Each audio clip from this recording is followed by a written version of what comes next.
Agency. If you'd all stand and help me with the Pledge of Allegiance. Please.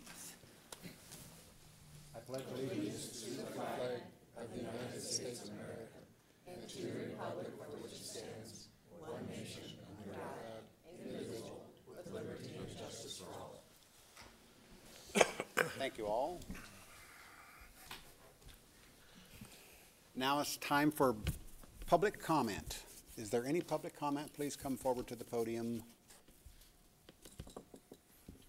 Seeing none, I'll entertain a motion to approve the board minutes from last month. I'll make a motion to approve the minutes of April 18th board meeting. Second. Moved and seconded. Any discussion, corrections, additions? All in favor? Aye. Aye. Opposed? Thanks. Motion carries. And now a board action, please, for the special City Council Ignite CDA workshop that we had on April 26th. Motion to approve the minutes. Make a motion to approve the minutes of April 26th Ignite City Council workshop meeting. Second. Moved and seconded. Further discussion? All in favor? Aye. Aye. Any opposed? Thank you. That motion carries. Moving right along, we'll into a presentation from the city about the East Sherman project. Could you please come forward and introduce yourselves?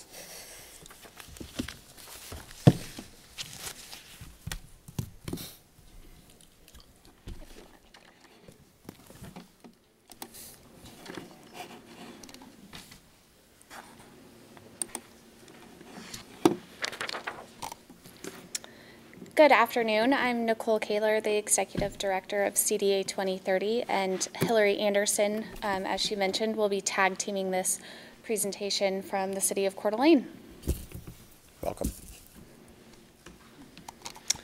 So just to start, we're going to go over quickly the East Sherman project boundaries. Right now, the general project boundaries are on the north side to around Lakeside Avenue, on the south to Mullen, and from 11th all the way over to the interstate.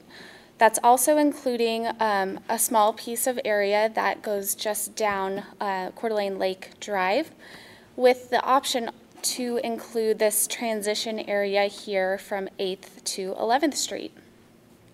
We have a little bit of ambiguity right now with these project boundaries, especially where it goes into the neighborhoods north and south.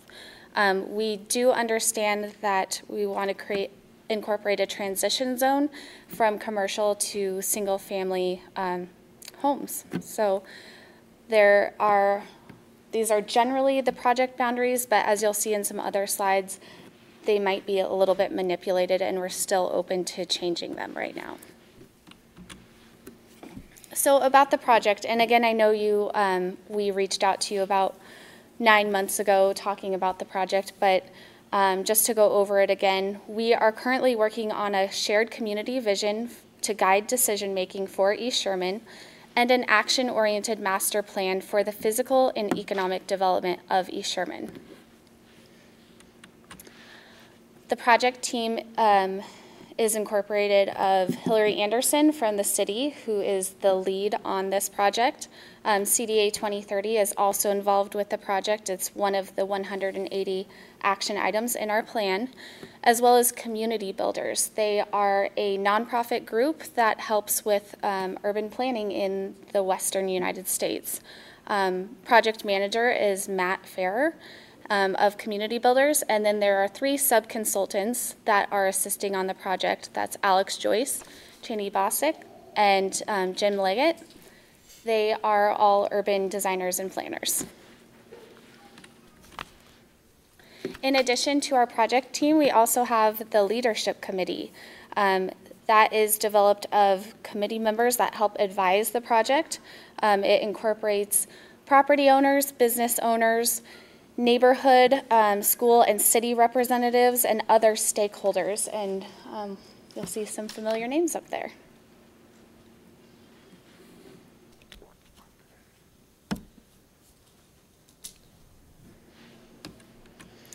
So to quickly go through the project phase, CDA 2030 and the city has been working on this project since 2015 when we launched the open houses. That's phase 1. At that phase, we're looking at the opportunities, constraints, and people's vision for the corridor. And that really wrapped up this March. Phase 2 is crafting that shared vision, and we are nearly complete. We're just crossing the T's and dotting the I's on that. And then phase 3 will be developing an action plan, and that's what we're currently working on with community builders. Lastly, of course, we're making this an action-oriented plan, so we're looking forward to some implementation coming soon. So where are we today? I'm not going to go all the way back to 2015, but just to recap on some recent things that have happened. The city was selected for the Community Builders Technical Assistance support.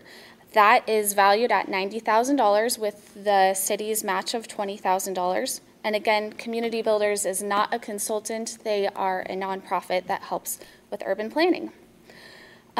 Just following that grant award, we took a team of 8 people to Kalispell, Montana for their Leadership Academy. And that's where we really launched the effort to start on the East Sherman Master Plan with community builders. Just in March, we held the Envision East Sherman Strategy Workshop, where we gave the community an opportunity to give us feedback on the vision and also create their own streetscape, which I'll go into a little bit more later.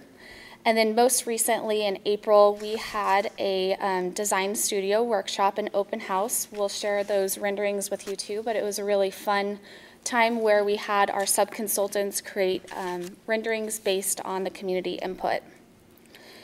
Since March, we have actively been meeting with stakeholders, going over different plans and proposals and just checking in with them to make sure that it fits within their business or city needs or whatnot. In this time as well, it's kind of been across the spectrum. We've had a couple easy wins. 2 RRFBs were installed at 13th and 21st to help with safe crossings. And 8 banners were installed on the street lights out across East Sherman. So where do we want to be?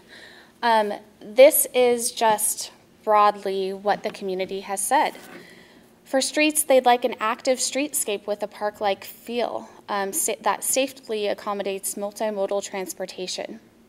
In neighborhood character, they want a vibrant and unique identity that recognizes the East Sherman history. They also want a clean and lasting impression of the neighborhood. For local economy, they hope that it will support small businesses and be a marketplace for artisans, culture, and entertainment. In growth, we're looking for sustainable growth that offers diverse housing choices. And for community, we would like to see this as a locals gathering place. A place for families that fosters collaboration between the residents and the businesses. And then lastly, in health, we're looking for this place to support active, healthy lifestyles. So you'll notice some of these in the renderings, these common themes.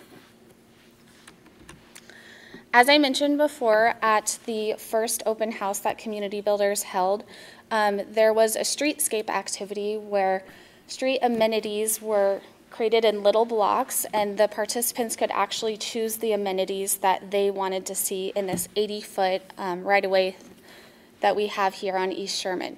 So this rendering shows some of the popular ideas that came up given that through that activity. So what we're looking at is potentially a widened widened sidewalk that would be multi-use. To accommodate more outdoor seating, street trees and other landscaping to soften the area, parallel parking on one side and diagonal on the other, and then eliminating the center turn lane except for in intersections.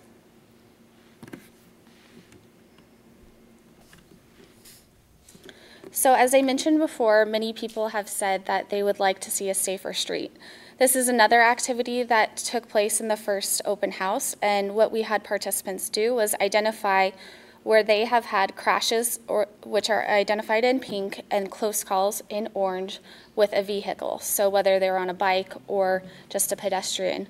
So we really have been looking at some of these intense areas and looking at what we can do to help eliminate those crashes and close calls or make a safer street. Some of the things that the consultants and community builders have identified is we can obviously lower the street or the speed limit.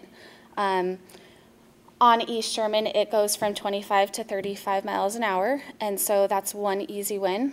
We can also look at narrowing in the streets, which will create a safer street by giving drivers more of a broader view of the street, and then just slowing them down.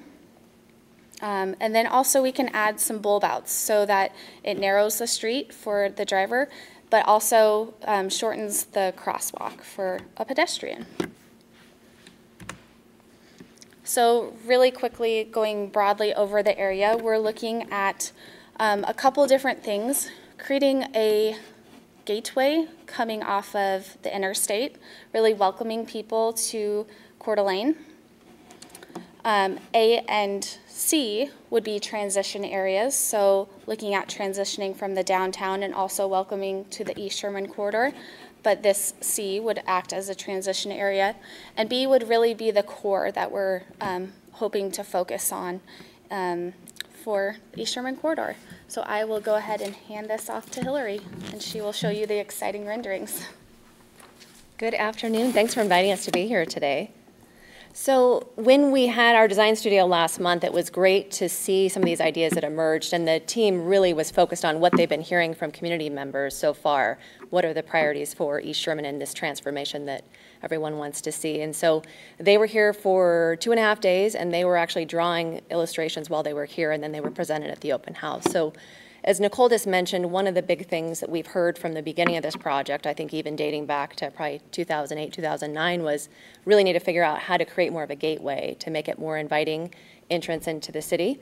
And so one of the things that the consultant team and community builders said was, why don't we utilize some of the infrastructure that's already there from the highway, from ITD, and see if we could instead put something that's a little bit more artistic, like a welcome to Coeur d'Alene. We figured it would be critical to do this kind of signage, more of a welcome to Coeur d'Alene here rather than just East Sherman, but then incorporate something where we'd also have some East Sherman signage as you get more into the district, and that could also be on some of these more monument types of features here.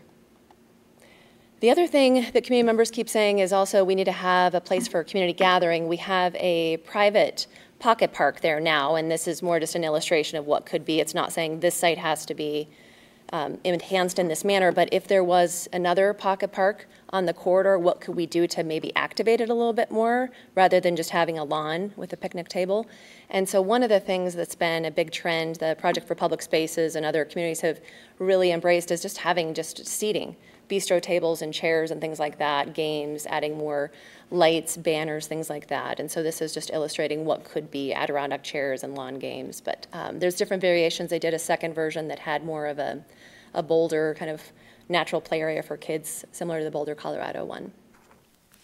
Also, we heard, we really, and we've already been hearing this from community members too, is we need to activate this streetscape. So there are some great buildings that already exist. Again, this is just a demonstration of what could be, not saying these two buildings would be suitable for this, but if a brewery is one of the things we keep hearing, as well as a coffee house. So this is just showing how existing buildings along the streetscape could really lend well to outside seating, both along the buildings as well as a parklet, so out in the street, adding vegetation, some string lights, having more of the pedestrian scale lamps as well, things like that that really enhance and invite people to the district, and also to encourage people to walk and bike.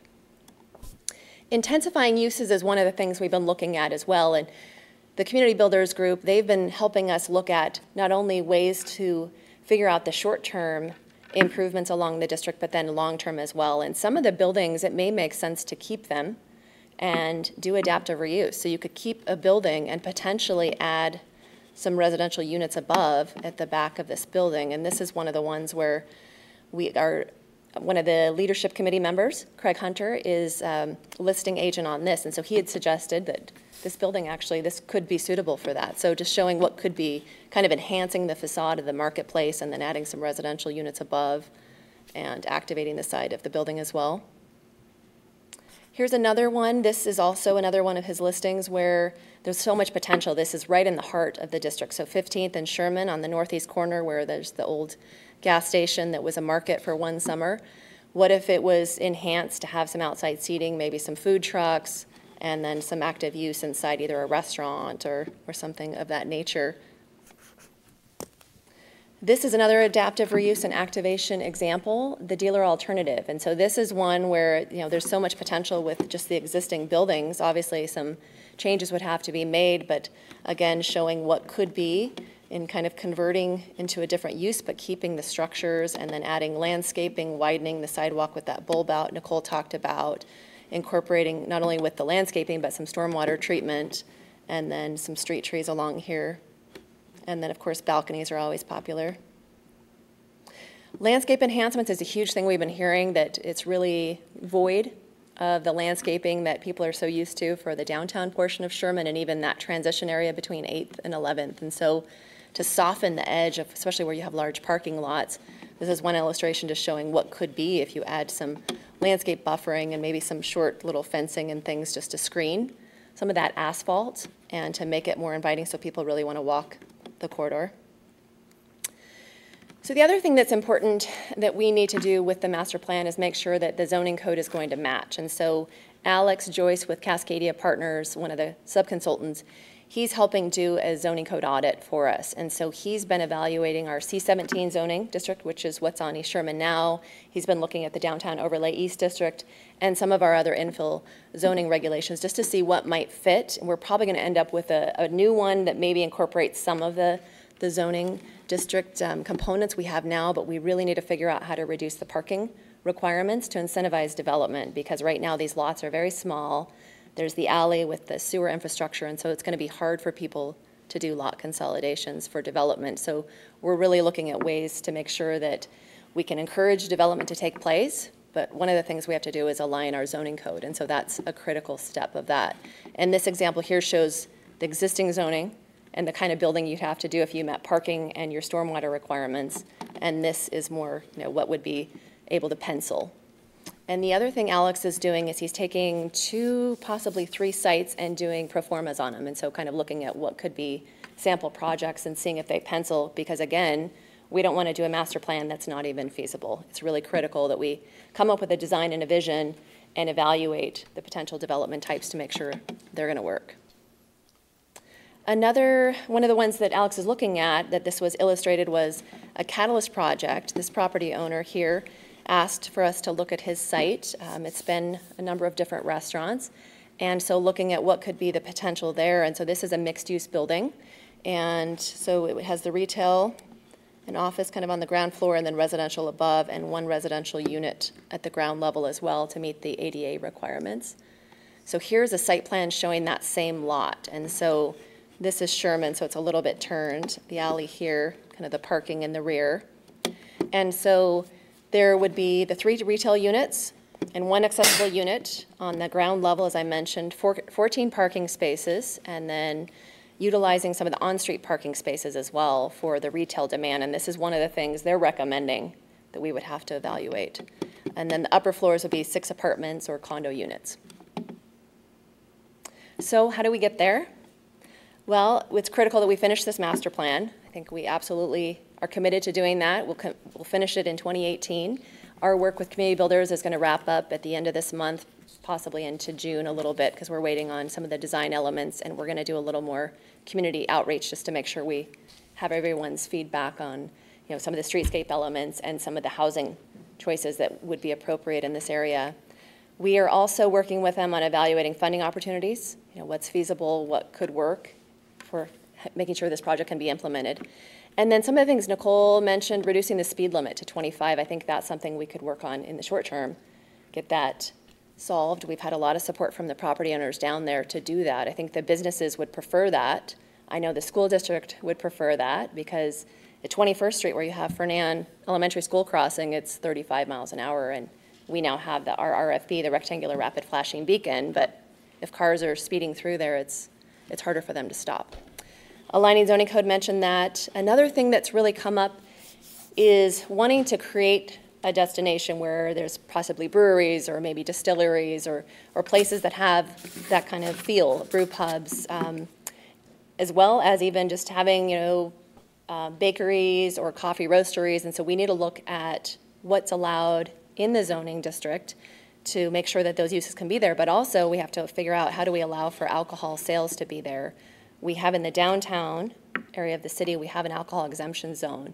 And this is something that's been discussed as a critical path forward for East Sherman if we want to see those types of uses, because the proximity to some of the churches and schools restricts the alcohol sales within 300 feet. And so that has been a challenge for some of the properties on East Sherman. So want to pursue if that's feasible and if council's supportive of that option, but that's one thing that has come up a few times. Other things that are going to be critical for us with implementation, we talked about with our leadership committee, why don't we do a pilot project and start it this summer or even this spring if we can, do something to show what could be, to show some transformation. And so taking one block. And so we're looking right now at one of the blocks on the corridor. We've talked to a business owner and a property owner. We're going to talk to some more, but see if we can actually show what it would look like to do a parklet. So the outside seating, bring in some planters that are self-watering and have some shrubs and flowers, bring in some string lights, just really activate the streetscape. Try the diagonal parking out. Make sure to see what we think, see if the community members like it or not. And so that's really critical. It's the tactical urbanism is what they call that. Testing it out, putting some paint out there, so it's kind of temporary improvements. The other things we're looking at are doing a stormwater demonstration project. And so this one is something where we could actually get some partnership and funding from DEQ and then work with University of Idaho as well as the tribe. And so we've already had meetings. Nicole and I have met with them as well as our streets and engineering department to see what could we do, because if we can figure out a solution for stormwater, it'll help with the development options on some of the private properties. And then, of course, what are the longer term, the bigger improvements that are needed? So here's some examples of kind of that tactical urbanism, striping bike lanes, you can do that. You can create kind of fun little play spaces. And so kind of taking over some of that, the street, because we're going to gain some if we remove that center turn lane. And so really showing different cases of that. So possible funding opportunities, this, is one of the reasons we're here before you today is urban renewal feasible? Does it make sense or not for East Sherman? Our community builders team thinks that might be our most viable option for East Sherman to see true transformation and to really help revitalize the section of the corridor. So that's something we're still looking at. They're going to be doing an evaluation of TIF feasibility. We've also talked about LIDs and BIDs. That would be potentially important too, to have property owners kick in as well through the local improvement district, and then a business improvement district to help sustain some of the funding for flower baskets and banners and things like that. We're also evaluating grants. There's a lot of grants out there, federal and state grants for some transportation. They're very competitive.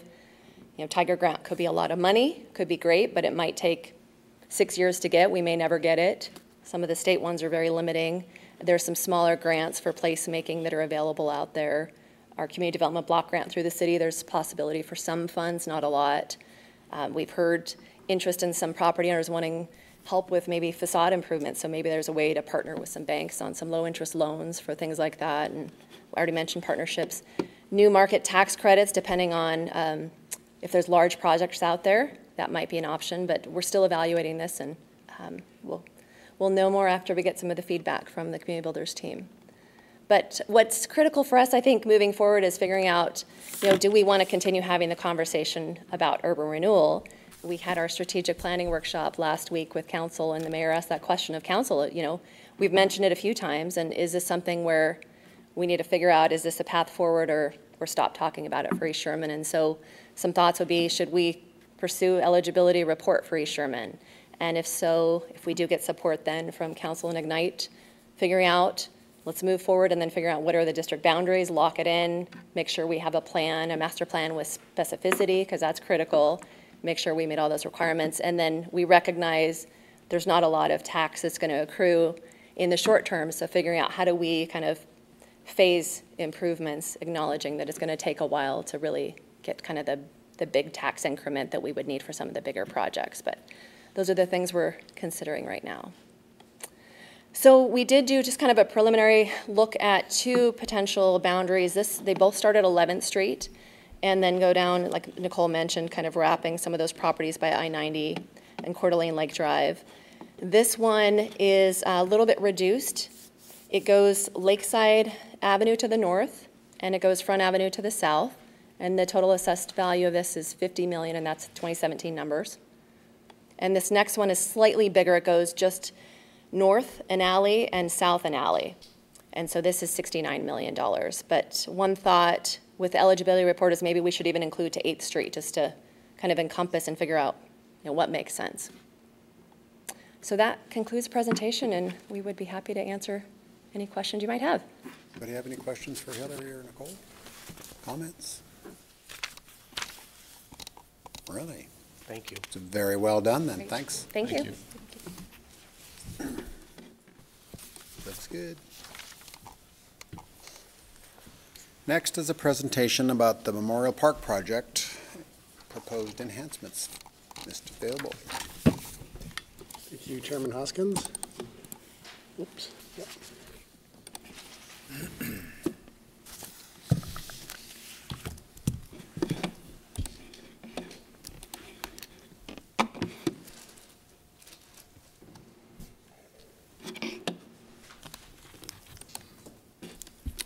Okay, thank you for having me. So I'm going to start here because I think everyone remembers this slide from the Four Corners Master Plan. And what we're here to talk about tonight is this section right here of the project. And I'll advance forward. If you guys remember, the skate park was in this configuration because the triangle piece was not originally in play. Time moved forward, the triangle piece went into play. The bathroom ended up here, the restroom ended up here. We had some sport courts here. The skate park was here. This area was still to be determined, so it's shown as landscaped. And then the county parking lot partnership that the city had put together with the county. This is where this illustration came from. And it's continued to evolve into what we have in this configuration. But you can see the north end of the project kind of fades away. Because as we were working through the budget, it wasn't penciling. It wasn't in the process of being able to be funded. So we focused all of our efforts over here into this configuration, rotated the field, as you guys know, put in this subdivision here. We added some berming in this area here along with some landscaping, but the north end of the project was just left to kind of be there because it was uncertain what would happen.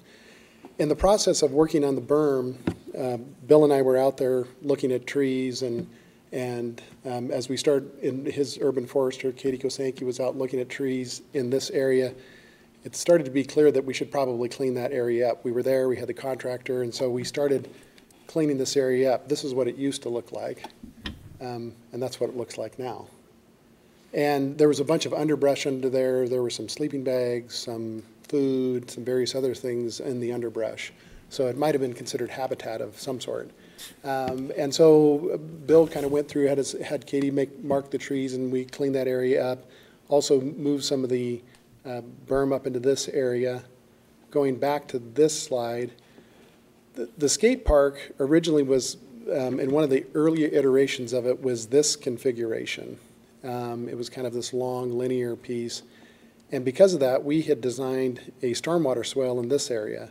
As Bill actually started getting into the design and getting feedback from the skate park folks, it became rounder, bullish, more plaza, started taking up more of this. And so we were actually starting to build the swale in this area. And I got with Bill and I said, well, no doubt Murphy's Law will happen here. And we'll build this swell here, and the skate park will come in and say, that's right where we wanted to put the skate park. So we worked a little things with the contractor, and we actually moved the swale to this end of the project by piping past it. And sure enough, when the skate park design came in, it now occupies this entire area here.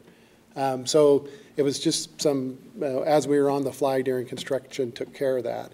So now the swale for the entire parking lot is way down here on this end, and we're going to go in and seed that. And so where we're at in the project is there's not really any budget left to do anything with the grading in this particular area. So as Bill and I were talking about it one day, we mentioned it to Tony, and Tony said, well, maybe we should talk to the board to see if there's any interest in finishing the project out kind of the rest of the way to River Avenue. So Dell apologizes that this sketch isn't colored up, but I'll walk you through it so you can see what it looks like. This is the restroom for your bearing.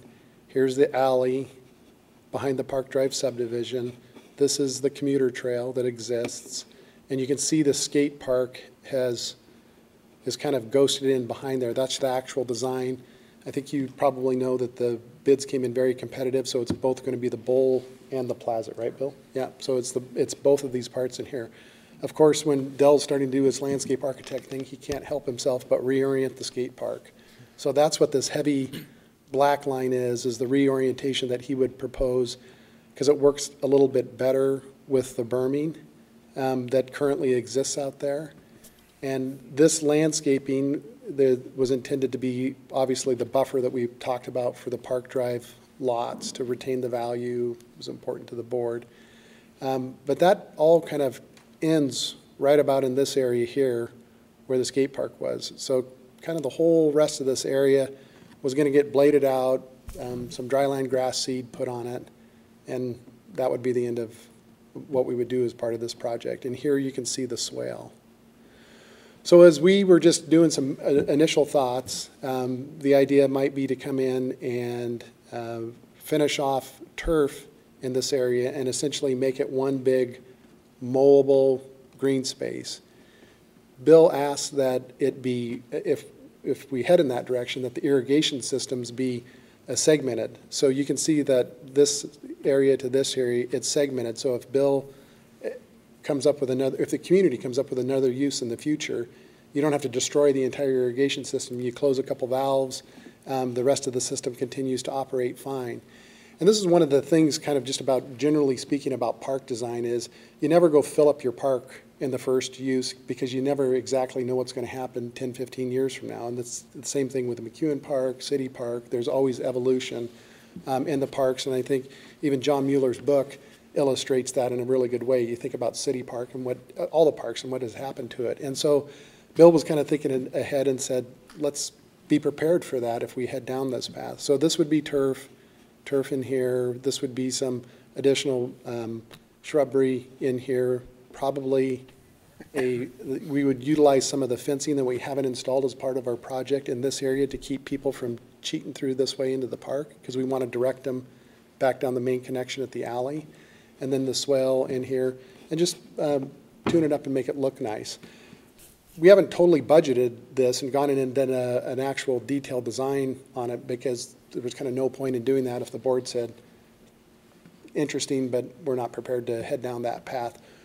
Very preliminary numbers, it's probably somewhere between $40,000 and $50,000 to finish. It's about an acre of property in there, if you can believe that, to finish that. But that would be somewhere in the range that we would be thinking that this would cost. And if the board says, yeah, we want to entertain that a little bit more, we would come back with a more detailed concept and actually have the contractor give us a real estimate of the work to bring to the board. But we didn't want to go to all that trouble and put folks to that trouble if the board didn't really have an appetite for it. So that's the purpose of the discussion this afternoon. Mr. Chairman.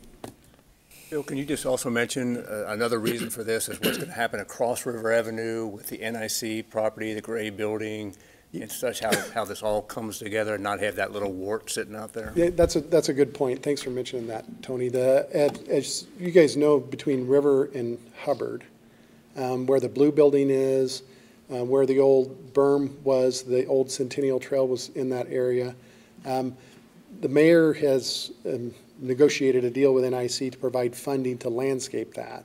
NIC intends to maintain that landscaping. They're paying to put it in. And so we've met with NIC, got their vision on what they anticipate to put in there. And it would it will look nice. They want it to look nice and be representative of what they have there. So as Tony mentioned, you'd come off, say, 95, head down, here's this beautiful stretch between River and Hubbard, and then here's this unfinished portion, and then, of course, you get to Memorial Park, which I'm biased, but I think it looks great, especially the rotated field. And so it would be the kind of the one undone piece of it. It will, you know, Bill would, I'm sure, do something with it. He won't just leave it there, but it's going to take time and budget for him to do it with his own forces, and probably with dryland grass seed and not an irrigated system.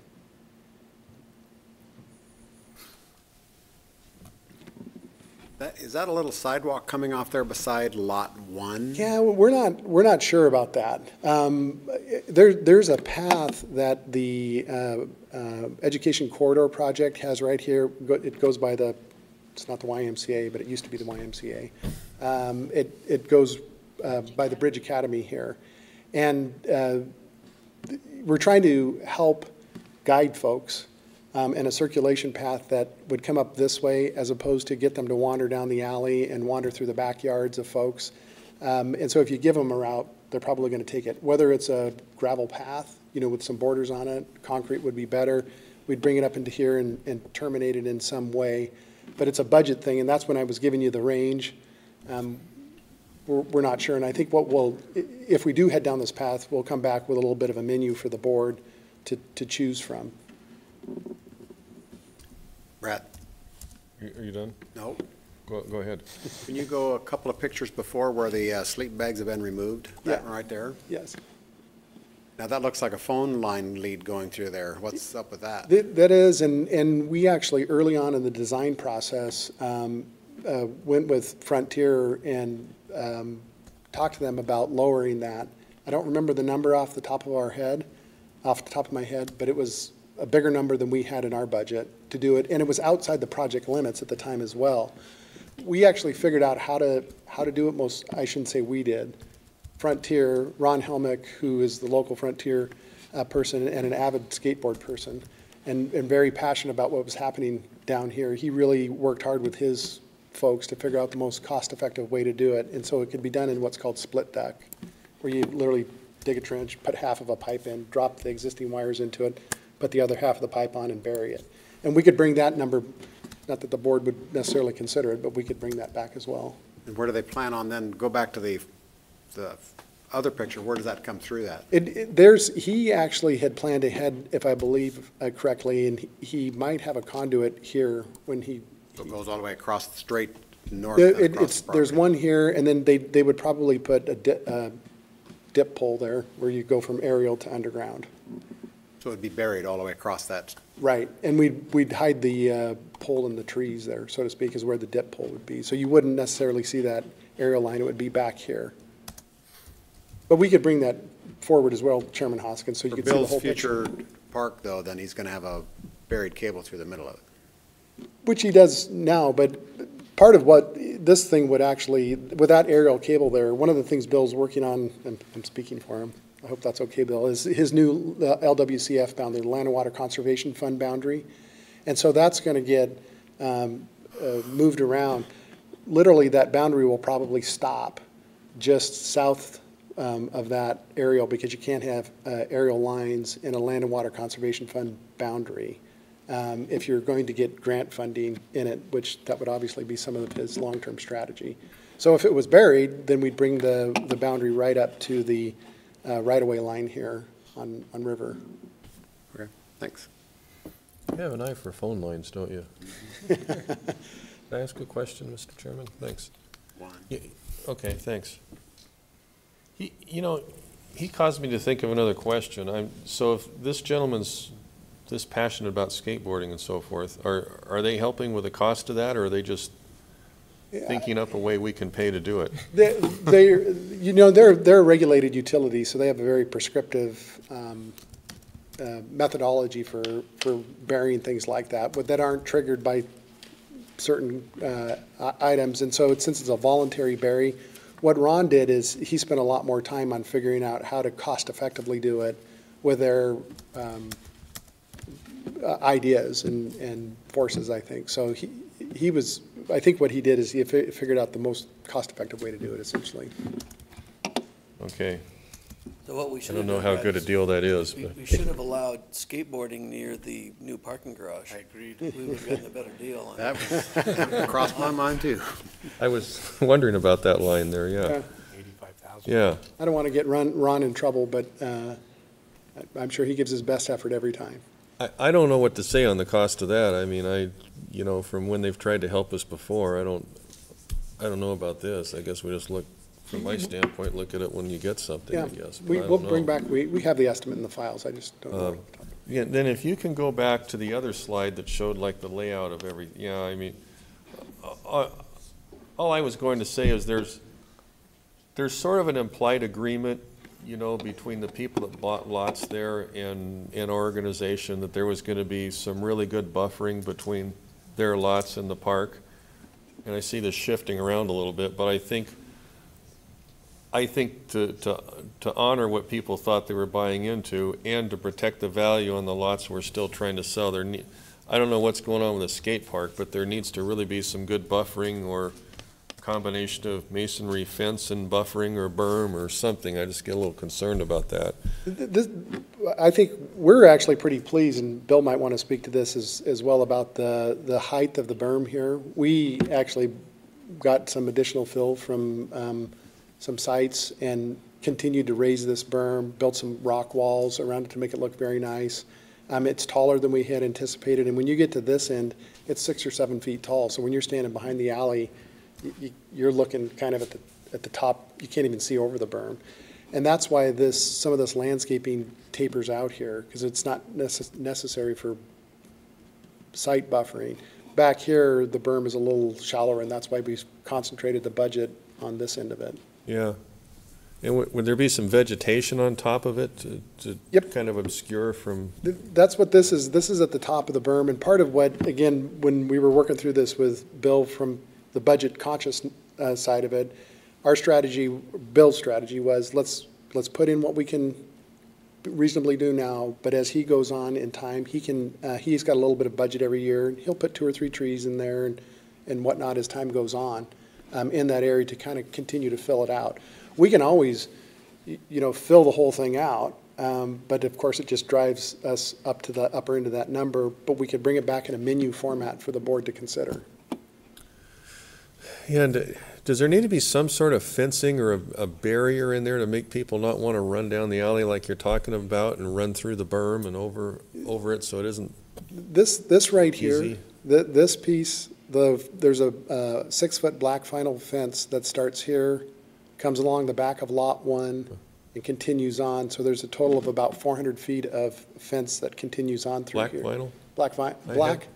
It's. I haven't seen black vinyl fence. Yeah, it's black chain link. Oh, chain link. Yeah, chain link, but it's vinyl coated. It's. I've seen that. I thought you Yeah. meant. No, side of- I'm sorry. Yeah, the vinyl coated fence. It's what the same thing that the sports carts are made out of, down here. Yeah, right. Yeah. I've seen that. I've Yeah. seen a lot of that. Is that better than having a side obscuring fence, like a vinyl fence like they put around subdivisions? We actually, the city has this as part of this project, and we were just gonna put slats in it.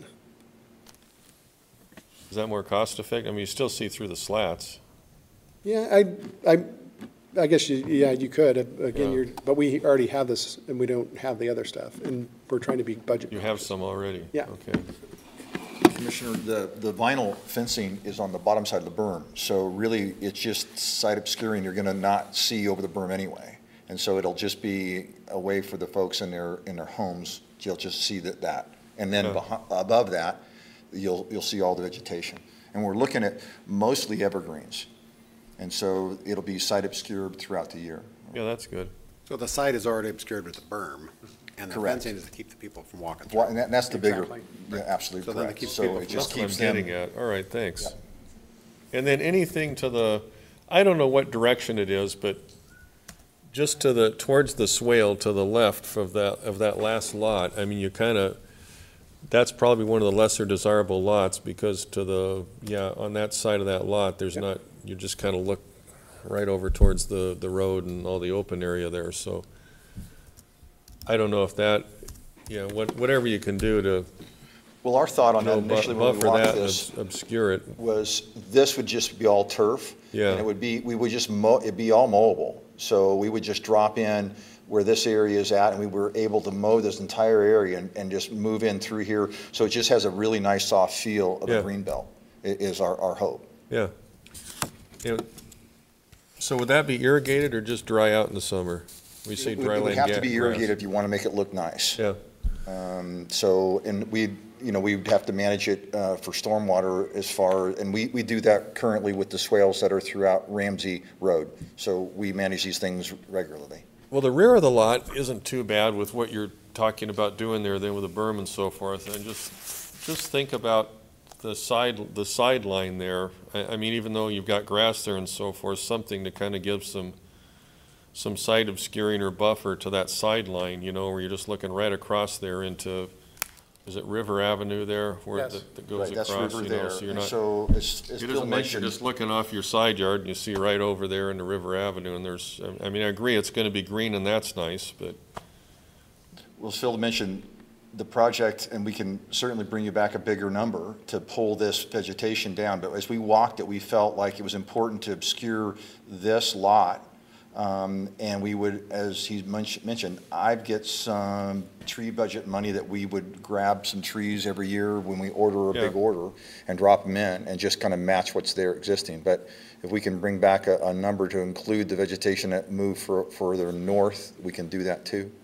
well, I mean, the sideline can even be side obscuring fence, just, yeah, whatever you can do, I just keep that in mind, like if you were a buyer there and you're looking off to that sideline. Are you, excuse me, so you're I'm thinking thinking like in a this area realtor. here, some side obscuring vegetation? Something there, yeah, to make that lot more desirable. That's probably one So of the currently, lesser I think he's got desirable the lots fence here, because of right, what's. Phil? Yeah, correct.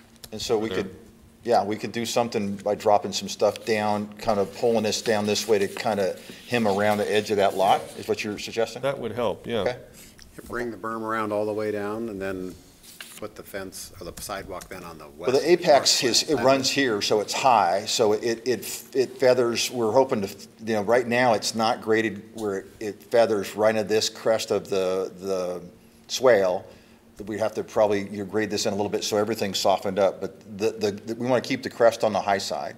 And I think that maybe Commissioner Jordan's idea here about maybe some planting in this area to kind of wrap around the edge of that lot's a real good one. Just something to make that lot as desirable as it can be there. So it isn't just, people feel like they're just exposed to the open area and the River Avenue and so forth. So I think it would be good for the other lots too, as they look across there, but especially that end lot there to make it as desirable as it can be. You just think about what you'd like if you built a house there. One other detail is if we move forward with this, of course, in the current construction climate, as we were generally talking to the contractor about this, he says, yeah, I'd be interested in providing pricing for it. Can I start in September on it? Because they are booked up with a bunch of work. That may not be such a bad thing, considering the skate park would be under construction.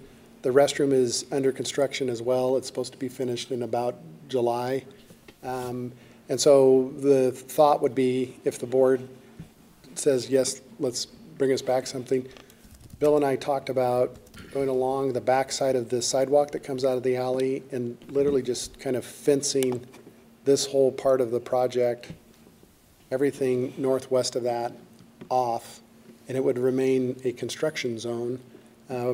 We can open up the restroom and the rest of the parking lot and the sports courts and the playground and all those things, but this area here would remain a construction zone for the summer while the skate park is finished and kind of keep everybody out of there.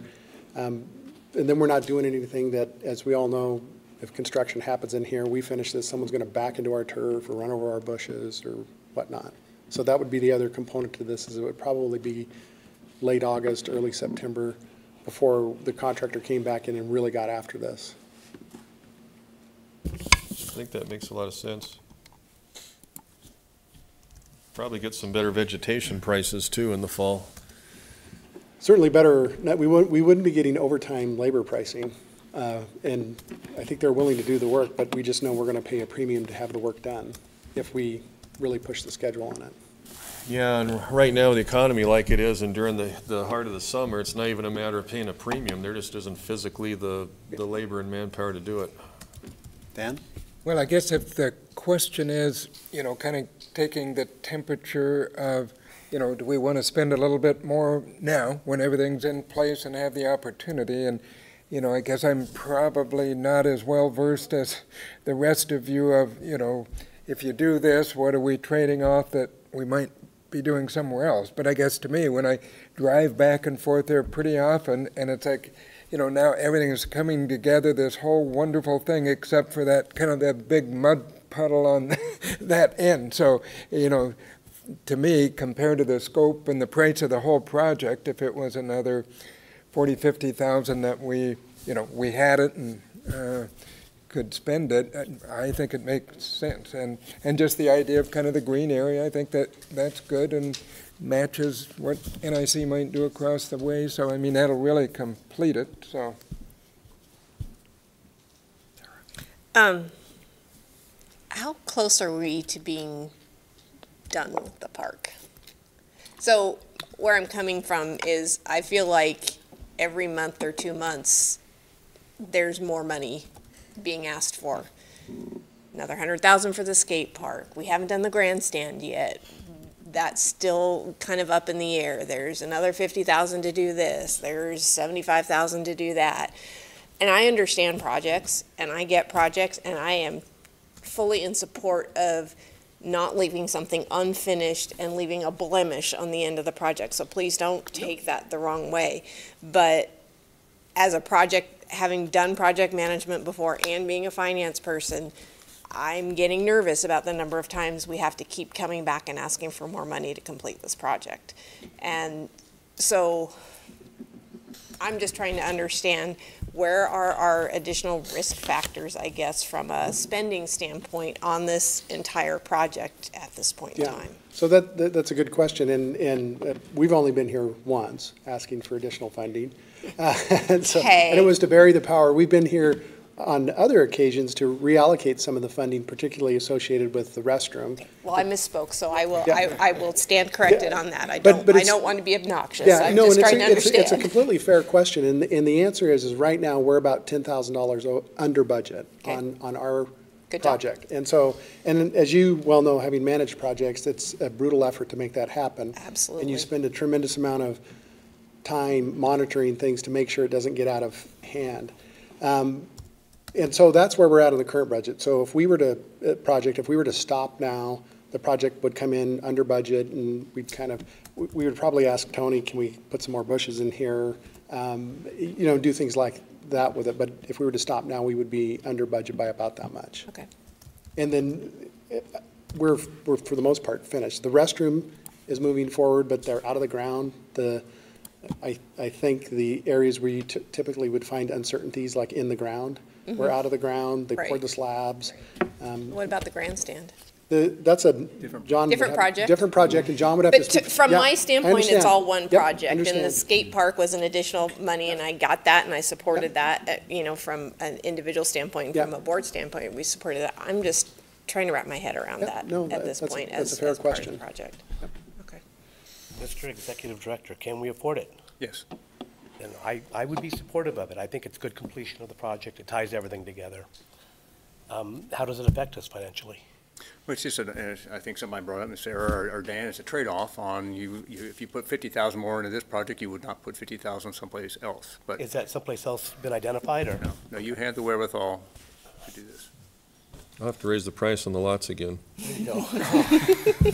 So Phil, your project's complete. Thanks for having me come in 10,000 under. We're going to give it to you to plant some more trees.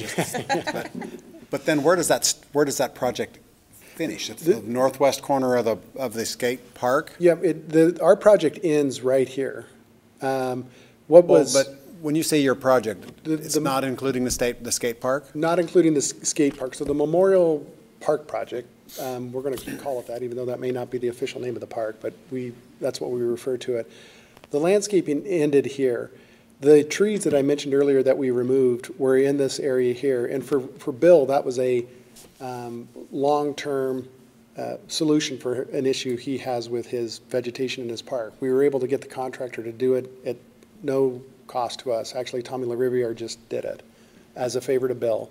And so he pulled those trees out, hauled them away, actually shaped the berm. We spent a little bit of money shaping the berm, but our project stopped here, and the objective was, we'll go in here and put dryland grass seed on it, so there's vegetation growing on it, and our project would be under budget, and we would be done.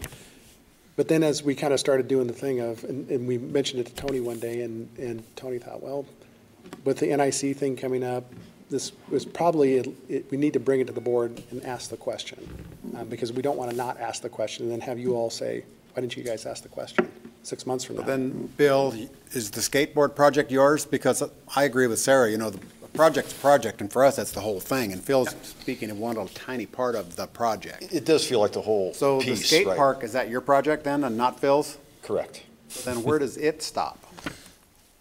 It stops right there.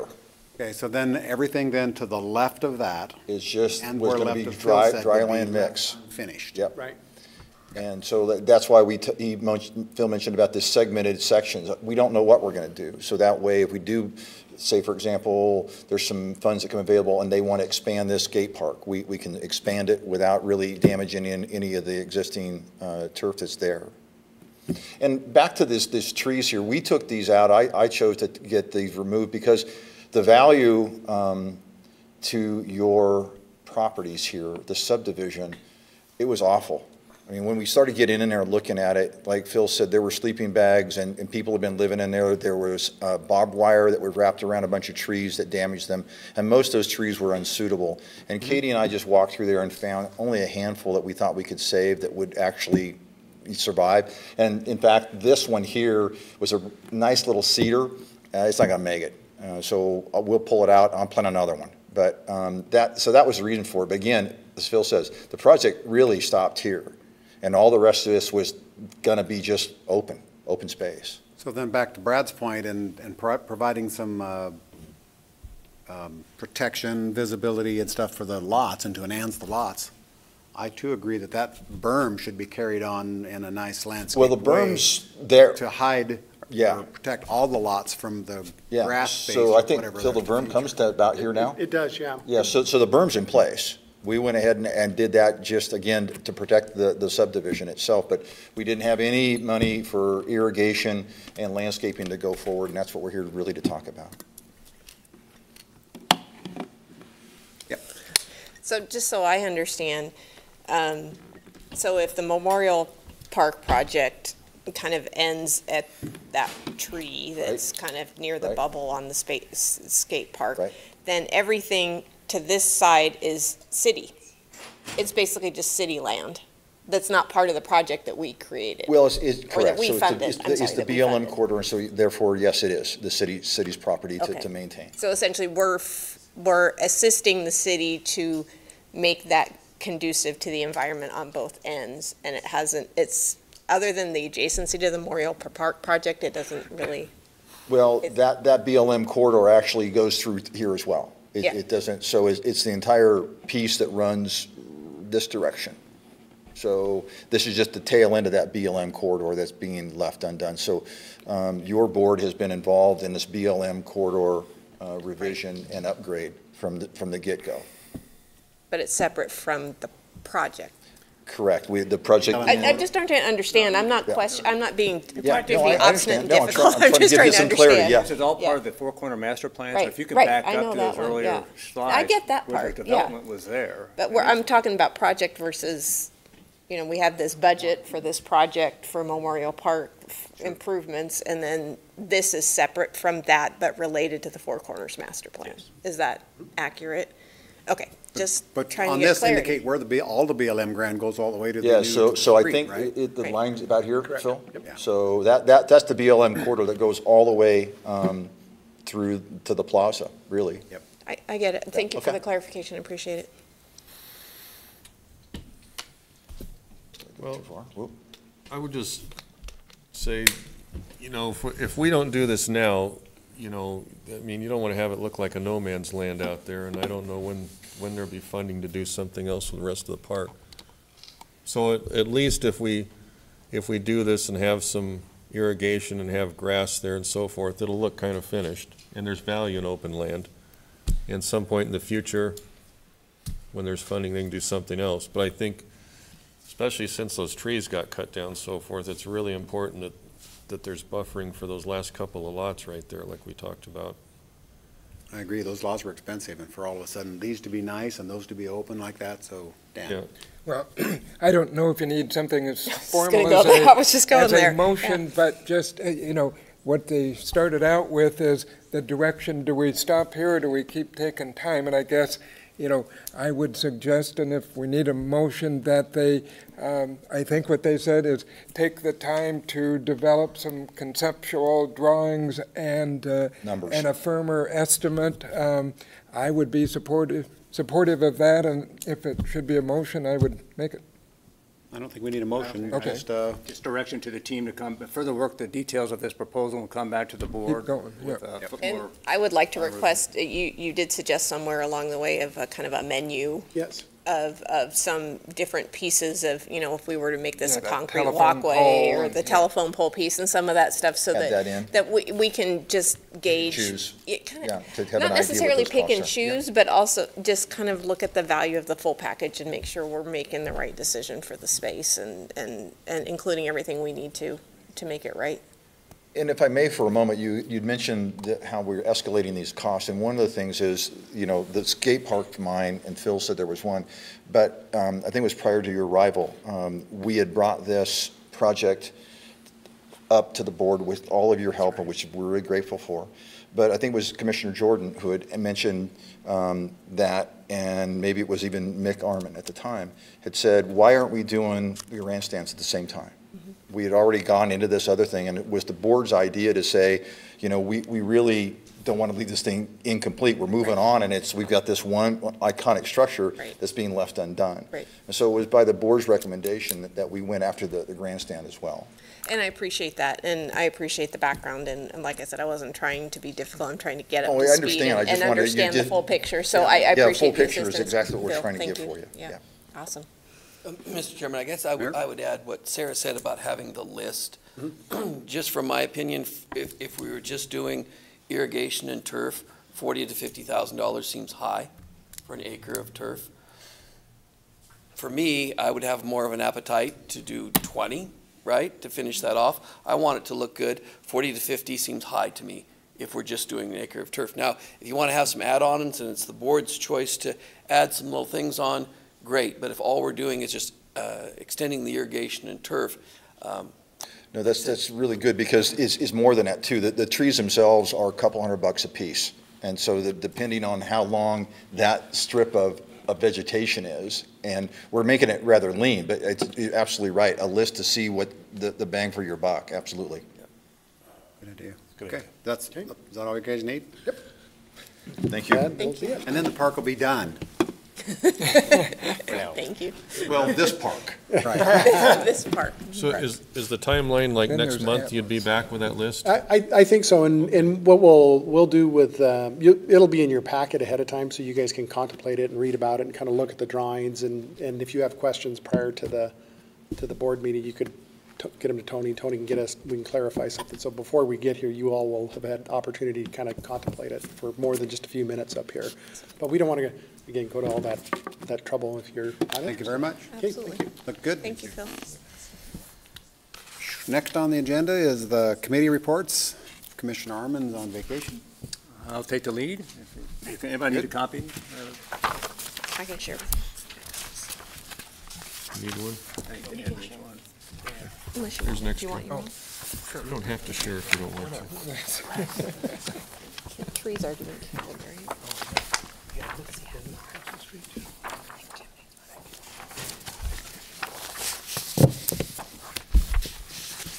So just starting off with financials, talk about the Lake District, the balance sheet. The Lake District experienced a $1,166,410 increase in cash assets from March month end, in large part due to the North Park Drive property sale proceeds totaling $931,022. Under other assets, you'll see a change in the Lake District 2016 Series Note Reserve account there was a decrease of $172,350 in the reserve account due to the annual reserve account reduction based upon outstanding note principal. So about this time every year, the bank looks at kind of what we have for outstanding principal in the 26 note, and then they reduce the amount of the reserve to reflect 10% of that. So those funds were put into our general fund in the Lake District. Under liabilities and fund balance, the mortgages and notes payable line item decreased by $1,498. And the bonds, the 2017 series note line item value reflects an increase of $476,000 due to an April draw on that note, basically to pay for the parking garage project. Other liability parameters are either unchanged or normal for the month, including a 2% credit due to the arch line item due to the county increment check received in April. Shifting to the Lake District P&L, the Lake District received $106,797 in tax increment revenue from the county in April.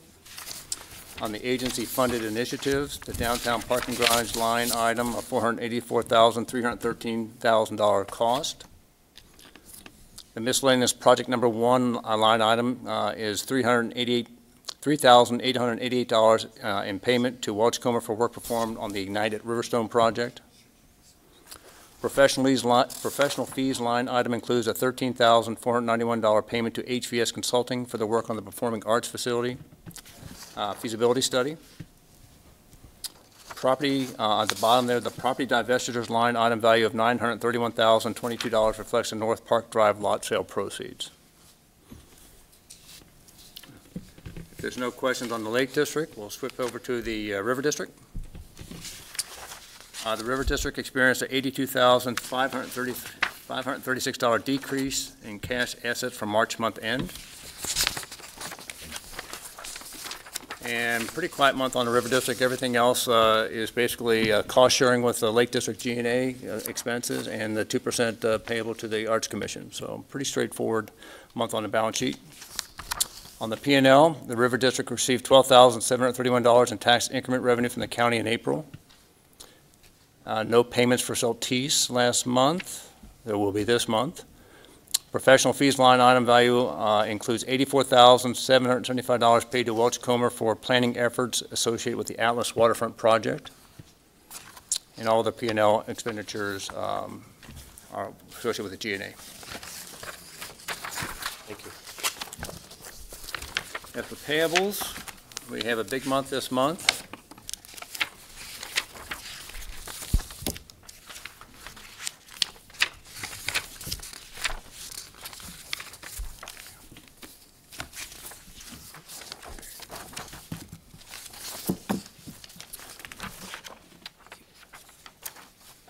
So starting at the top, payables at Elam & Burke for a general legal counsel is $120, and for work on the Atlas Millsite Initiative is just $40 for a total payment to Elam & Burke of $160. Holly Troxel for general legal counsel, we have $1,224. That includes a $54 charge for public records review. On the Lake District, we have a charge of $2,891.40, which involves work on the North Park Drive Initiative, library property transfer, and parking garage, and the NICE project. And then River District on the Atlas Millsite Initiative, $756 for a total of payable to Holly Troxel of $4,871.40. I have in here for your review the Jobs Plus 2018 contract amount of $5,000 for your approval, if you so wish to transfer those funds. In the same vein, right below that is the request from the Innovation Collective for another sponsorship from the agency for the 2018 Think Big Festival of $2,000 for your consideration. That matches what we've done for the past couple of years, the $2,000. The Performing Arts Center feasibility study, we have another invoice from HVS Consulting of $10,425. Under the Atlas Millsite Initiative, we have a Welch Comer planning team invoice for $36,977.50. Also under that initiative, we have a Welch Comer Atlas Site Engineering Services invoice for $33,250.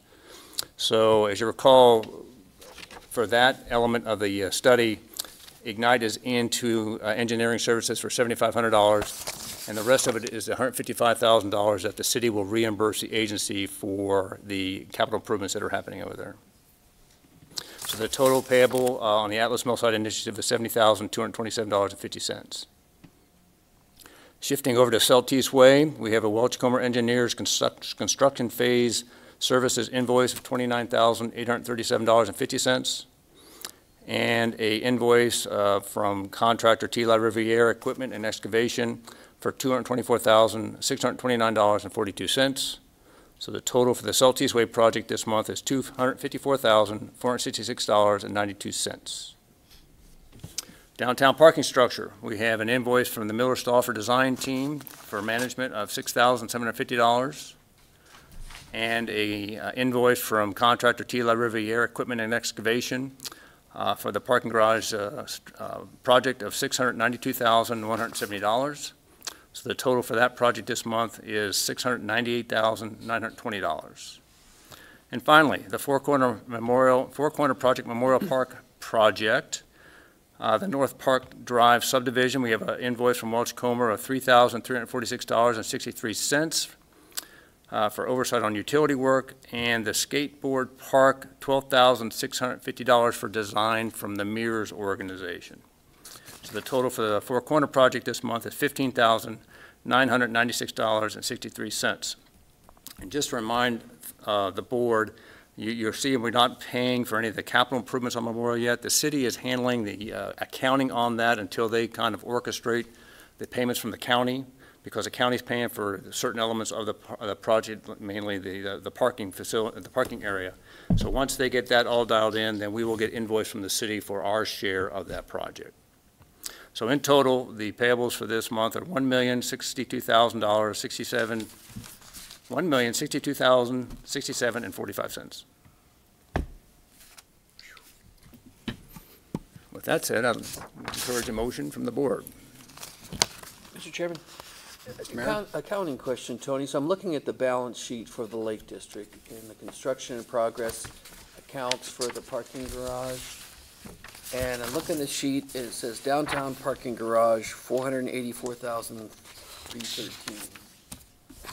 And is that something that accumulates in that construction in process or progress account, or that could be an accounting question they might need to just look into a little bit more? Let me borrow yours for a second here. So on one more time. So I'm looking at so if we look at the balance sheet for the Lake District. Yes. And then we look at fixed assets, and it says construction in progress downtown parking garage, that's 271, right? Mm-hmm. Then if we look at the downtown parking garage line item, so on the P&L, it says 484,313. Are those, I'm trying to think that any expenses that we pay for the downtown parking garage would accumulate in that construction in progress account? I'd have to ask our accountant about how that is working. I'll get that back to you. But my understanding is any bills that we pay for that architecture or to the contractor just accumulates in that construction in progress account. Yeah, I would assume you're right, but let me verify that. Okay, all right, thanks. Typically, and I would defer to our team accountant because I'm not as familiar with these books, but typically the construction in progress piece is anything that will be capitalized as a part of the building at the time that the building becomes a permanent asset, and that not all expenses necessarily are capitalizable as part of the project itself. It just depends on how it's handled.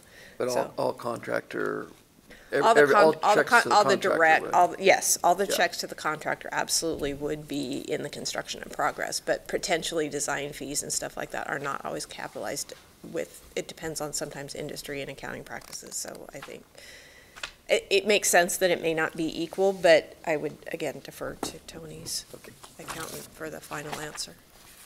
Okay. Looking for a motion to approve the expenses and the payables? I move that we approve the expenses and payables for the month of April, right? Second. April, yeah. Moved and seconded. Further discussion? The financials and payables. right? Financials and payables, yes. All in favor? Aye. Opposed? And Tony will get that one question answered. Yep, I will answer that question. Thank you. Next item under finance report, Mr. Chairman, is appraisals for the 301 and 311 Lakeside Avenue properties. I will put a graphic up on the board to remind folks of where these properties are. So this area here that is denoted designated by this red oval is the 301 Lakeside property, which you have the Olympia Greek Restaurant located here. You have Total Life Chiropractic, and you have Thrux Lawrence as a commercial units ground level on this building, and you have 2 residential apartments upstairs. And this is the 311 Lakeside parcel, which is the old Doug Muffler shop. So you have parking area with a rather unique building on the tail end of this lot by the alley. So those are the 2 properties that I'm going to chat with you tonight. As you recall, both of these are in our finance plan for this fiscal year to be sold and proceeds realized in our revenue stream. So to that end, I chatted with the Finance Committee to kind of get permission to go out for proposals for appraisals to kind of get after that endeavor. And so I received 2 proposals, one from Columbia Valuation and one from Valbridge Property Advisors. So Columbia proposal is a total of $7,500 for those 2 appraisals, and Valbridge is $4,500. And I will share with them, several commissioners have shared this with me, that when we do the appraisals, that we definitely need to take into account for the construction of the parking facility that's going in behind as to how that might affect the value of those properties, to take that into consideration. So that will be done. So I'm looking for board discussion and potential approval to move forward with an appraisal based on the proposals that we've received. Mr. Chairman. Mayor? So Tony, just a summary again. Valbridge, $4,500 for both of the parcels? Yes. And Columbia was $7,500 for Yes. both, so, okay. Fred? The question was, I think that's smart, Tony, that they need to take the value of the garage in. And I'm just questioning whether they'll fully take the value of that garage in before it's done and they can totally see it. I mean, theoretically, they should be able to. I mean, what's the timeline? Can we wait till the garage is finished and The only let the timeline market would be go up that this you'd have summer? to modify the budget to not realize those funds in this fiscal year. Oh, okay. I think later in the summer or in the fall when the building's done, I think the market will be higher anyway. But that's all I'm throwing out there. So not really stuck one way or the other on it. Well, will that affect the appraisal? Could. Will they be shown renderings, though, or finished products? So that should give them a good idea, at least. Yeah, should know. give them a good idea. Yep. I think the market might be a little higher later in the summer. What's This is just, what's the risk of waiting? the risk of waiting is that you don't realize those property sale proceeds in this year's revenue stream, which impacts, you know, the budget for next year. So you just would roll it into next year. Right. And maybe have to realize some of the costs that you're encountering this year that you might not have the funds to do. I don't think that's a big issue. I guess that's where I was going, is if we were to move it, do a budget amendment, move it into next year's budget, do we have obligations against the anticipated revenue from those sales that might put us in a The challenging only spot? issue, and I don't know if it's going to be a big issue, I think we have a $1.3 million hurdle we have to make on the 2017 note before we can exceed $6 million in borrowing. Okay. We haven't quite met that yet with the North Park Drive properties. Okay. So let me skip down here and see if we're at $1,168,000. And if our Lot 2 closes, as it hopefully will on May 21st, we'll meet the 1.3 million. So we should be okay on being able to borrow more on the $10 million note above $6 million that the bank said that we had to have that $1.3 million revenue. So we should be okay. Long answer to your question. Okay, that's a good answer to my question. Thank you. Was the idea to try and sell them this summer and get them done in this year? Is that the Yeah, idea? That's Okay. it. I mean, that was a plan Right. that you approved last summer. Not necessarily sold this summer, but sold this year. Sold in this fiscal year, which means by September 30th. That's true. That's So the if budget. that, okay, so if that's the plan and we're sticking to it, then we probably do need to move ahead with the appraisals. Well, to your point, you don't have to stick with it, and you just Okay. need to let me know if you want to not do that, then I need to just amend that revenue side of the budget. I would make a motion to move forward with the acceptance of the $4,500 quote from Valbridge for the appraisals of those buildings. I'll second that. Moved and seconded. Any discussion? All in favor? Aye. Opposed? Make sure that he gets a great copy, or she gets a great copy of what the parking garage is going to look like. Yeah. Have Tony really talk up that parking garage. Yeah. Oh, yeah. I think they're well aware of that. Yeah, it's kind of hard to miss right now. That's all I have for the finance Okay. section. Thank you. Next is Commissioner Jordan for the parking, speaking of parking garages. Well, on the parking structure, Mr. Chairman, it's rolling along, and as you can see if you go by there, they're pouring the levels there and so forth, and it's going along well.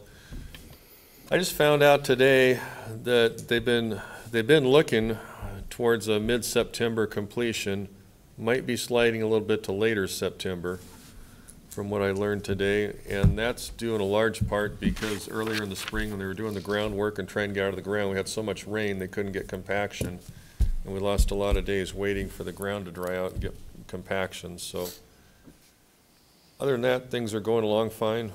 We're still a ways away from seeing anything in the way of elevators or brick facade or anything. That'll be on into the summer, but that's the latest I have for you. I think Tony may have something to add.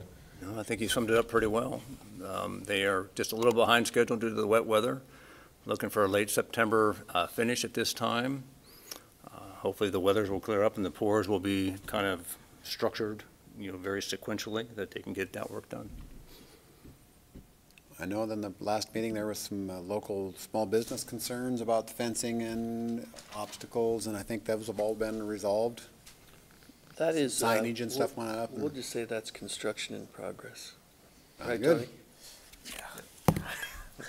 Yeah, I can sure Happened with sympathize with every those. construction project, so I can sure unfortunately. sympathize with those businesses, yeah, and it's not easy whenever you've got a project like this going on, whether it's a road project or a parking garage. Hopefully there'll be a good benefit for them though when it's completed and they'll see rewards for that wait. Yeah, that's the hope. And I think Tony and Terry Cooper from the Downtown Association have done a really good job of working with those business owners to try to make it as good as we can. Lots of signage, lots of communication, so. And good accommodation, I think. Thanks for Well, that. I would give credit to Tim Martin and his Right. team at the city too. They've Yeah. done a yeoman's work on this too. Well, next on the agenda is the Executive Director's Report. Thank you, Mr. Chairman. The first item is a Lake District boundary expansion possibility of discussion.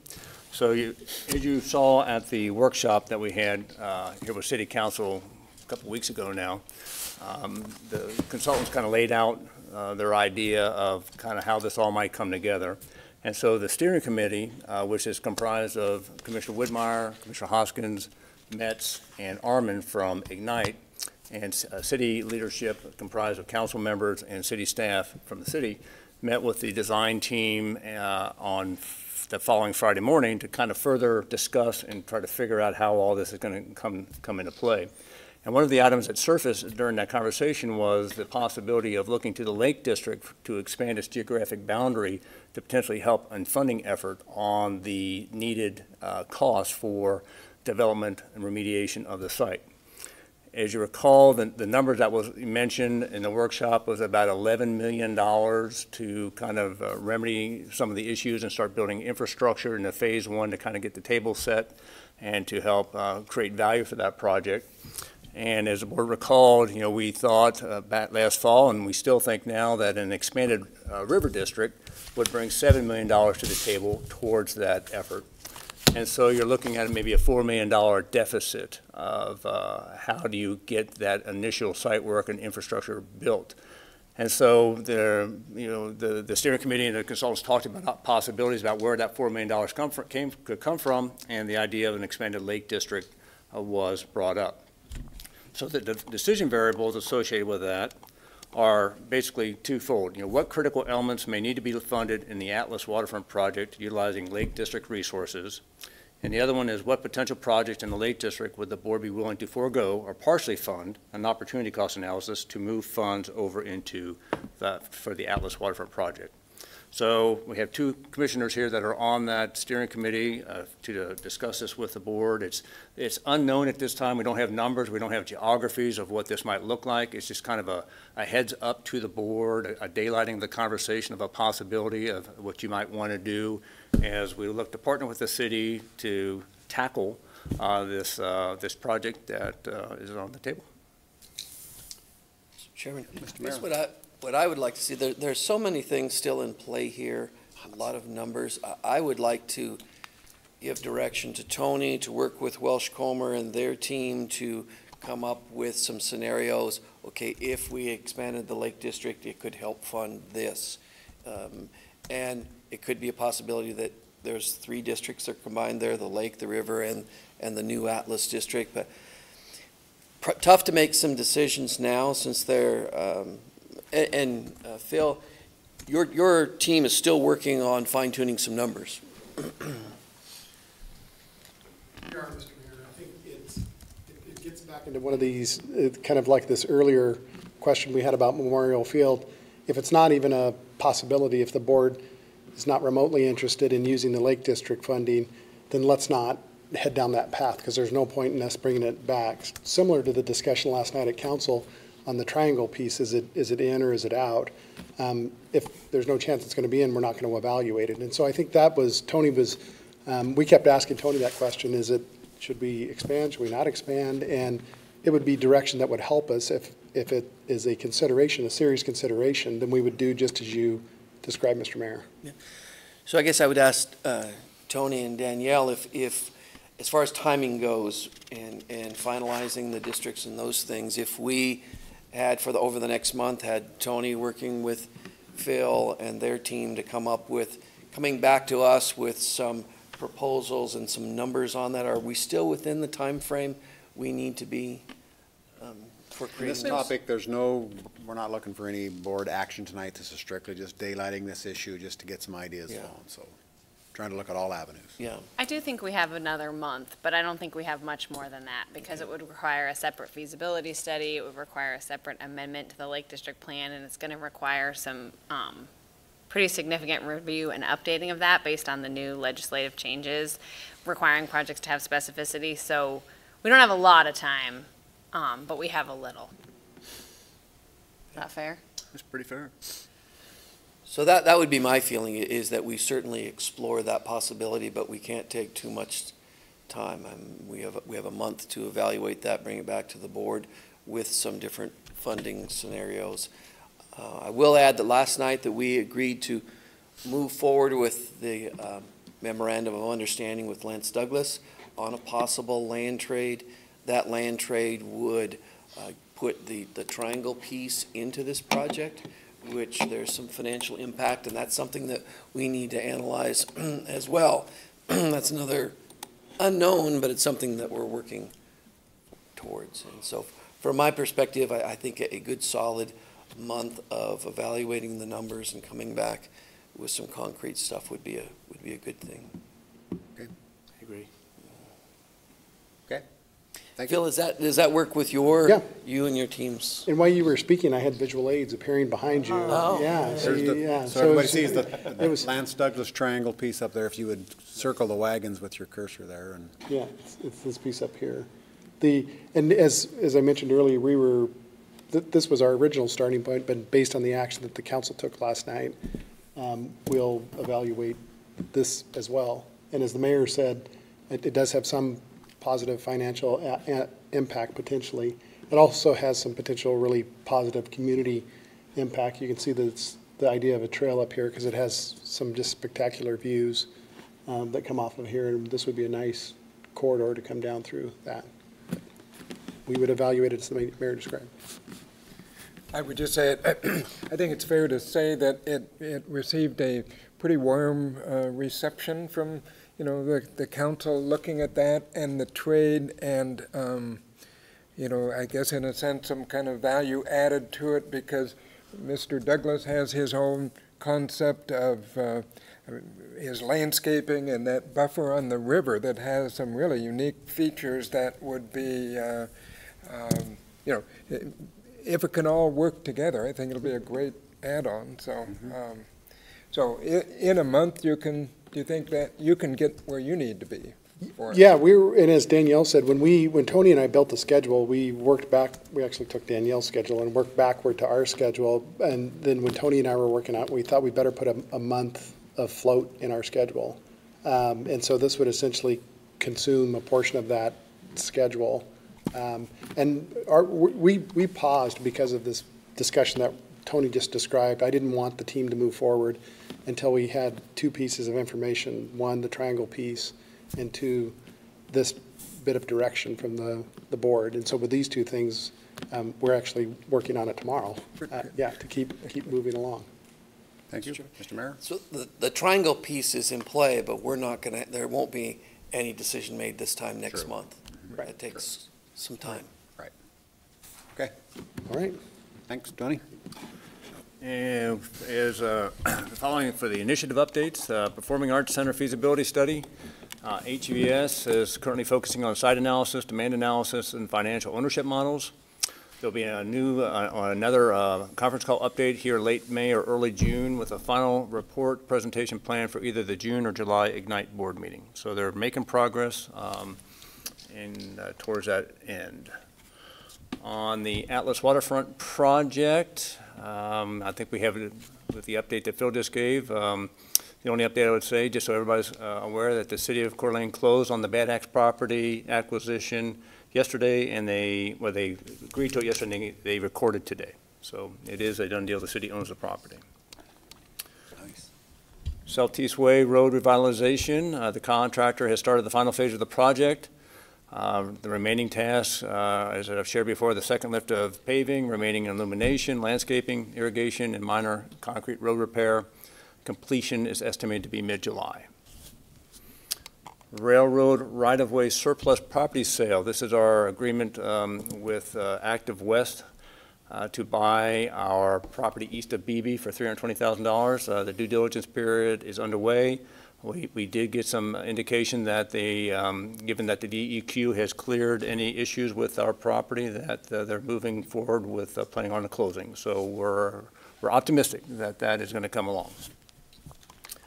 No real new update on the Ignite at Riverstone, formerly Tilford Lane initiative. We're still kind of working on that project, and the Atlas Mill Site initiative will play into how that one works. So we're still kind of waiting to see how the Atlas Mill Site project comes together before we can kind of fine tune what will happen on that project. For the NICE project, the North Idaho Collaborative Education Facility, the gas tanks have been removed from the site and all remaining structures have been demolished. Site work is continuing and includes excavation to remove any soils that do not meet specs for building. This operation will continue for the next couple of weeks, so they're getting after it. And I don't know, Sarah, if you have any thing to add on that one, or? Well, pretty much sums it up. It's just a big empty dirt spot. Empty dirt spot. As I alluded to earlier, the update on the North Park Drive lot sales. We have closed on 5 lots. So we have $1,168,063 in the bank. North Park Drive lot number 2 is under contract and set to close May 21st with a sales price of $198,000. There's no commission with that sale, so we should have $1,366,063 net when that closes on the 21st. We're getting a little interest on the other lots. I got a couple calls, just kind of kicking tires, but no offers yet. We'll kind of see how that goes, but a little interest generated. Do you know if the interest was from the MLS or from word of mouth, or do you know? One was from our Lowe's Realtor out of Boise. He wanted to have a few questions answered, so he must have somebody that he's working with, because it wasn't an offer to him that came to us. So something going there, and then the local realtor called me today, just kind of ask a couple general questions and just kind of getting a sense of things. So. Tony and I have been talking, Mr. Chairman. We've got a couple ideas. Maybe I'm going to work with him on kind of revamping the listings a little bit and reworking those just a little. But it's still early in the year. Oh, yeah. That's all I have, Mr. Chairman. Thank you very much. Now it's time for board commissioner comments. I just have a question. I saw John Mueller out there, so long as Tony's been going over all these updates. How are we looking on anything new on the Memorial Stadium restoration? Well, Mr. Mueller's in the audience there. I don't know if he wants to update the board. I think from my understanding that the design work is still in play and that they, let's see what I have here. Mr. Mueller could come up during public comment if he had anything to say, couldn't he? Yes, he could. But they're looking to go out for a contract this summer and start construction probably in September, and we won't see our first invoice probably till October. Thank you. Okay. Any other board commissioner comments? Next is our public comment section. Any public comment out there, John? Just, That was humor. Really? good evening. Hadn't planned to make this presentation, was here just pinch hitting for someone else. We actually had a very good meeting today with a structural engineer. And we've had our initial floor plans kind of taken forward, run through Bill, and he's taken those forward to others. And but we've having been in the back and forth with the structural engineer about potential solutions, evaluating the work that's been done prior to now by others in that regard. Good news is they've come back to us with an all-wood solution, which we like for the project. And so now it's pretty much full speed ahead. They're going to finalize their structural report and have it for us shortly. And we're still pushing schedule-wise to bid sometime in June, get somebody under contract.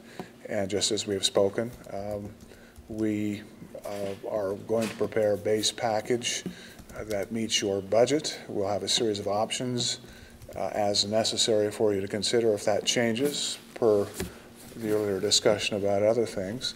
And I've been pushing that just because of the nature of the other projects we have in the office. It's crazy right now.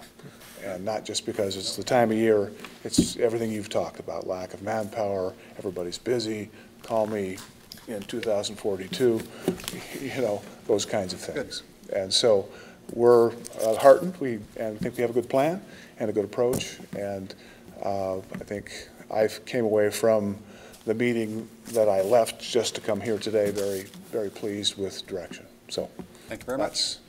That's all I can help you with. Perfect. No, that's perfect. Questions? No, thanks, John. I appreciate it. Okay. I find a lot of interest in the community in restoring that structure. I know it. Mm-hmm. Any other public comment? Seeing none, I'd entertain a motion to adjourn. So moved? Second. All in favor? Aye. Any opposed? So Motion carries. That any faster? That's a wrap.